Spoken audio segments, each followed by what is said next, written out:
Bien-aimés frères et sœurs, vous connaîtrez la vérité et la vérité vous affranchira. Ça, c'est pas moi qui le dis, c'est la Bible qui le dit. Mais moi, je vous dis mieux.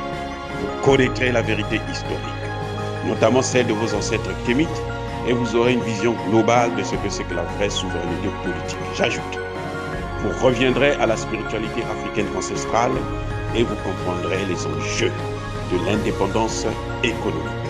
Et pour terminer, vous accepterez votre identité culturelle kémite et vous obtiendrez deux choses. La première, c'est la paix. La seconde, c'est le développement, à une condition. L'unité de toute l'Afrique noire, l'unité de tous les Noirs du monde entier. Otep à tous, bienvenue sur la chaîne des panafricanistes par essence, par conviction et par excellence. Celle des citoyens kémites par nécessité et obligation de combat. Nous sommes une chaîne qui n'est guidée que par nos ancêtres et rien que par les ancêtres qui appartiennent à l'égrégore du monde noir. Par conséquent, nous ne croyons en aucun Dieu venu de l'étranger. Toutefois, cette vidéo n'est aucunement destinée à inciter à la haine ou à la violence, car nous menons un combat qui est d'abord et avant tout spirituel, intellectuel et démocratique. Ensuite, il est politique, géopolitique et géostratégique, contre l'impérialisme, le colonialisme, le néocolonialisme et l'endocolonat, qui sont tous qualifiés de crimes contre l'humanité. Nous menons ce combat sur la base du principe fondamental que nous avons hérité de nos ancêtres kémites, qui est celui de la Mahat, c'est-à-dire solidarité, vérité et justice. Vous êtes donc en droit de connaître la vérité, et nous avons l'obligation de vous dire la vérité, rien que la vérité, afin que justice soit rendue au continent africain. Et ça, c'est notre modeste contribution dans cette noble lutte en faveur de la souveraineté, la dignité, la solidarité et l'unité africaine. C'est exactement ça que nous appelons le panafricanisme. Bien-aimés frères et sœurs, ce que tous les experts attendaient depuis très longtemps en train d'arriver en ce qui concerne la guerre en Ukraine. Beaucoup se disaient que la Russie devrait commencer par le Donbass et Odessa. Mais pour des raisons certainement techniques que moi je ne peux pas expliquer parce que je ne suis pas expert militaire, la Russie avait épargné la région, la ville d'Odessa. Et maintenant, la Russie s'attaque à Odessa.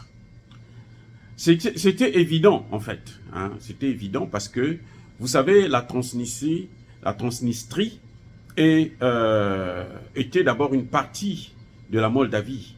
Et cette Transnistrie-là avait demandé son autonomie et avait souhaité s'attacher à la Russie. La Russie n'avait jamais répondu directement. Mais là, maintenant, elle est en train de régler le problème. Parce que vous ne pouvez pas atteindre la Russie sans Odessa. C'est Odessa qui fait la liaison, qui va faire la liaison entre la Russie et la Transnistrie. C'est pour ça que, actuellement, les Russes se concentrent maintenant sur Odessa. Mais il ne faut pas oublier que depuis 2014, la ville d'Odessa avait demandé son indépendance vis-à-vis de l'Ukraine pour s'attacher à la Russie. Et oui, pour faire partie de la Russie, ce n'est pas quelque chose d'étonnant. C'est pour ça que je pense que ça va être très facile pour la Russie d'occuper la ville. Voilà le grand problème. Et c'est ça le malheur de l'Ukraine. Parce que les Russes, qu'est-ce qu'ils font? Ils ont décidé là, puisque c'est par Odessa, c'est le port d'Odessa qui servait de corridor pour acheminer le blé, les céréales ukrainiens vers l'étranger. Et la Russie est en train de fermer ce port. Parce que Poutine a déclaré que tous les bateaux, tous les navires qui vont s'aventurer dans cette zone seront considérés comme des navires de guerre et seront traités comme tels, c'est-à-dire détruits. La Russie n'a pas hésité de détruire un bateau, un navire, contenant des armes que les États-Unis et les puissances occidentales avaient envoyées. Et c'est par, justement, la mer Noire que l'Ukraine, par les sous-marins, a utilisé des sous-marins pour venir détruire encore une fois de plus le pont de Crimée. Donc, la Russie ne veut plus de ça. Elle a dit que ça n'arrivera plus. Et pour cela, elle doit se donner des moyens, et c'est ce qu'elle est en train de faire. C'est couper l'Ukraine du port d'Odessa. Couper l'Ukraine de la mer Noire. Voilà l'objectif de la Russie. Donc, en fait, Poutine est en train de compenser la perte qu'il a eue du côté de la Suède et de la Finlande. Mais ils sont tous des grands stratèges. Hein? Oui, ils sont tous des grands stratèges. C'est ça le problème. Poutine est en train de prendre maintenant la partie la mer Noire. Donc l'Ukraine là est sacrifiée, est démembrée. Parce que là, la Russie va maintenant jusqu'en Moldavie, jusqu'en Transnistrie. Donc, elle est en face de la Moldavie, qui est un pays de l'OTAN. Vous voyez comment ça se passe? Pendant qu'eux, ils sont en train de faire des jeux, les autres sont en train de... C'est ça qu'on appelle la guerre mondiale. Nous sommes déjà dans la guerre mondiale. Mais nous ne savons pas comment elle va se terminer. Mais en fait, c'est une guerre mondiale. Oui. L'OTAN veut encercler la Russie et la Russie est en train de prendre toujours plus d'espace pour avoir une possibilité de s'en sortir en cas de. Pour avoir une possibilité, avoir plus d'espace pour mener sa guerre. Voilà ce qui se passe exactement. Donc, en ce moment où nous parlons, alors les efforts, la Russie est en train de bombarder énormément du côté d'Odessa. Tout comme d'habitude, tout en épargnant les vies humaines, le maximum possible des vies humaines. Parce qu'elle sait que Odessa est déjà pratiquement acquis à sa cause. Odessa est resté dans l'Ukraine à cause d'une répression qui s'était passée en 2014, très très très forte, où on a commis, c'était carrément un génocide. Ah oui, qu'on a commis à Odessa. Et les gens n'ont pas oublié ça. Croyez-moi, les gens n'oublient pas ce genre de choses. Ils n'ont pas oublié ça. Et pour eux, ce sera une bonne occasion de se débarrasser de l'Ukraine.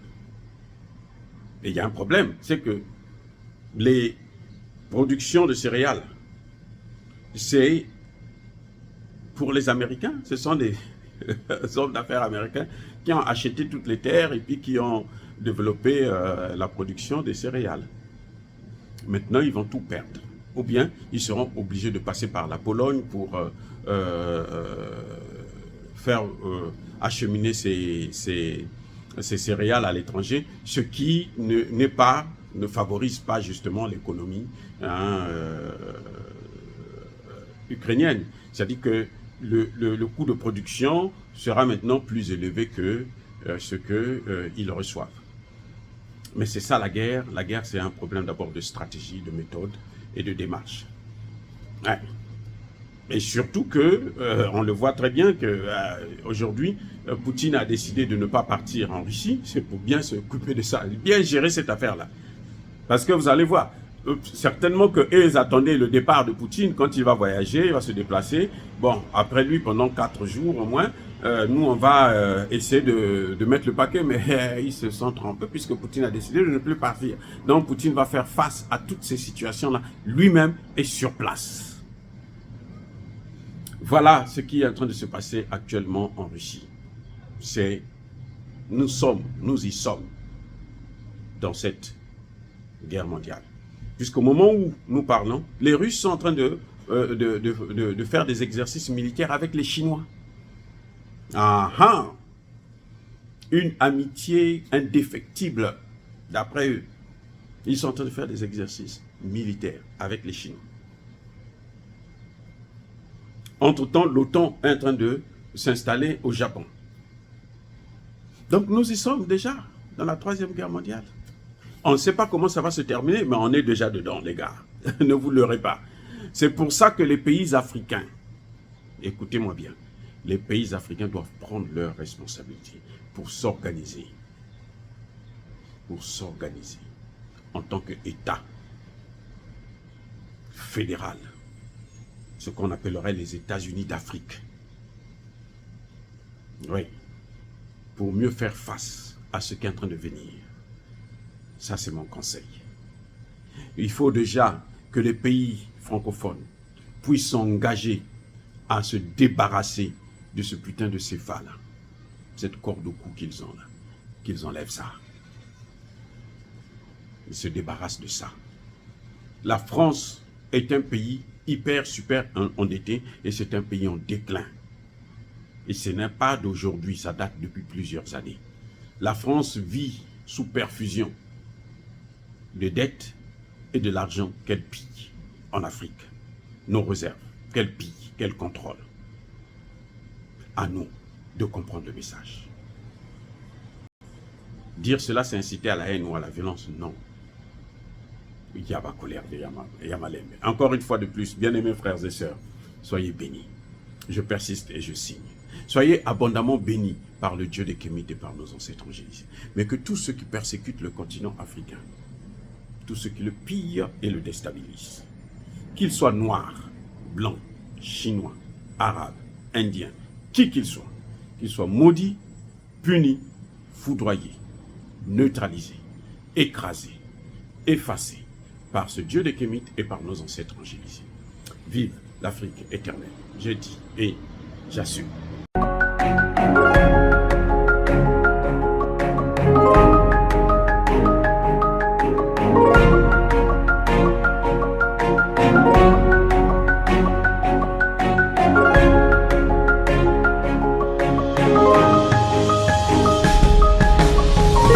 Eux, ils marchent par la foi et non par la vue. Mais moi, je vous conseille vivement de marcher par la connaissance scientifique et historique, notamment celle de nos ancêtres kémites, par les 5 sens et par l'intelligence. À vous, Apia.